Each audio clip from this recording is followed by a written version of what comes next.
Well, hi everyone, Lisa Tamati here.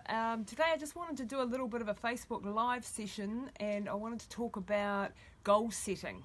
I've been reflecting on why goal setting is really important, and I've written a little ebook that I wanted to share with you, and I wanted to talk about today just a couple of things around this topic of goal setting and why it's really important that you do this.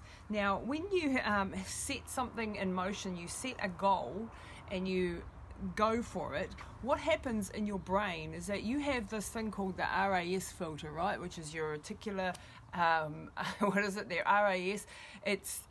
Basically you have so many thoughts coming in through the day, and this system, this RAS system, filters out all the ones that are unnecessary and just, go with the flow, things that aren't important. But when you set a goal and you write this goal down and you make it a very specific goal and not a vague goal, then what happens, your brain focuses on that and it finds things in your daily life that will help you achieve that goal. And this is one of the reasons why writing things down and having actual set specific goals is so valuable if you're wanting to achieve a certain challenge and you're wanting to overcome things.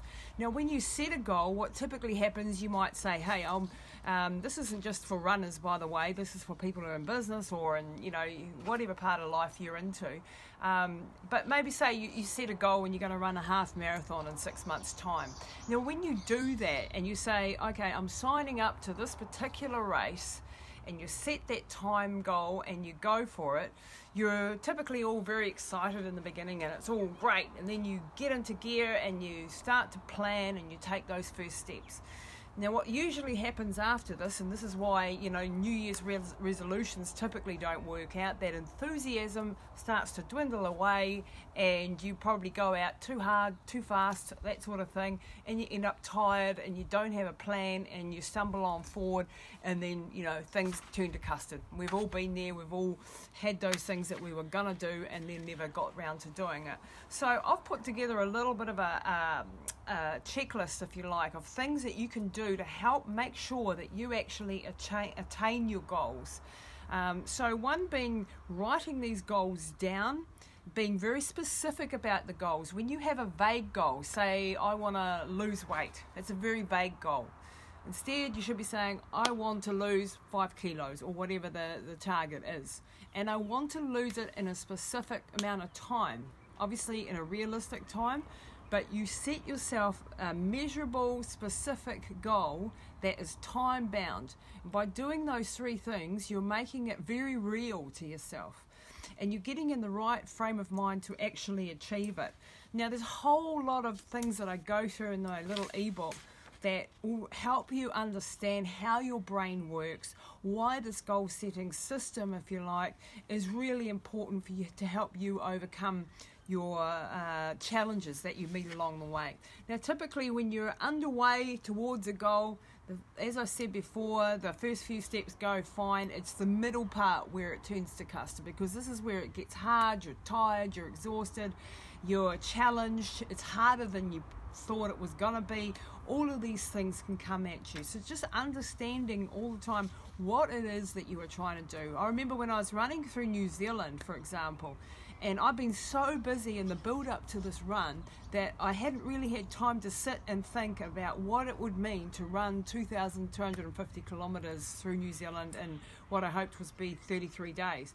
And I was so busy with the organisation, websites, sponsorships and so on, that I actually got to the start line, and on the morning of the run, I got there at 6 a.m. standing under the sign in Bluff, and I just had a panic attack. I had a massive panic attack because I suddenly realised I was looking down the barrel of 2,250 kilometres, and I just heart attack material, really, basically.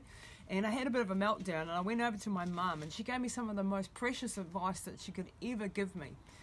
She gave me a hug and she said, just calm down, just take a deep breath. Deep breathing is really important. And I want you to focus on these very first steps. I want you to pull your focus in. I want you to stop looking too far ahead, and we're going to concentrate on just getting out of the gate. We're going to concentrate on warming your body up, getting you through the first 20 minutes, and then we'll look at the next step. We won't look too far ahead, because when you're looking at something like 2,000 odd kilometres ahead of you. It's overwhelming, it's mind-blowing. Or maybe you're doing a degree, or maybe you're building a house or renovating, and whatever it is, the challenge is huge. But if you can just look at the very next steps that you need to take, you know, as the song goes, one day at a time. Yep, just taking it one action at a time, one step at a time, and then getting on towards your goal. When things start to overwhelm you, pull your focuses. That was just one of the little tips that I've got. Another one is that it's really important to commit publicly to the goal. If you really want to do something, when you commit in a public forum, I don't care whether it's on Facebook or to your friends or to your family or whoever it is, when you say, this is what I'm going to do and this is the time I'm going to do it, and it has a way of making you accountable. And accountability, I've done a whole podcast on accountability and the importance of building accountability into your plans, because when you do that, it is a real impetus, because you don't want to look like an idiot, do you? You don't want to look like a fool. You don't want to look like the one who says they're going to do things and then doesn't do it. So what that does is it makes you get out of bed on that cold morning and go for that training run, because you've said that you're going to do that half marathon. And using these little tricks to discipline yourself, basically, and to keep you on track and on focus is really, really important. So another little tip is to actually, you know, it sounds a little bit naff, but to actually write it and sign the contract so that you publicly commit to this and you've actually made a contract with yourself about this particular goal.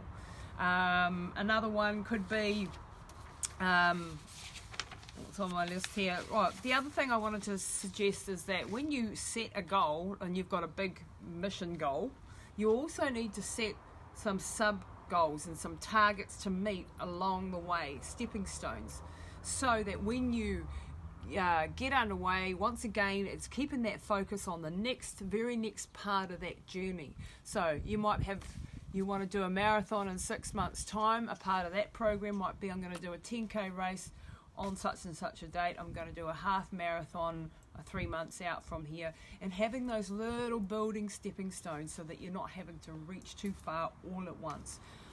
Those can be some goals. So I hope this has given you a little bit of an insight. It's just a very brief and formal discussion that I wanted to share with you. I've written an ebook that I'd love you guys to go and download all around this topic of goal setting.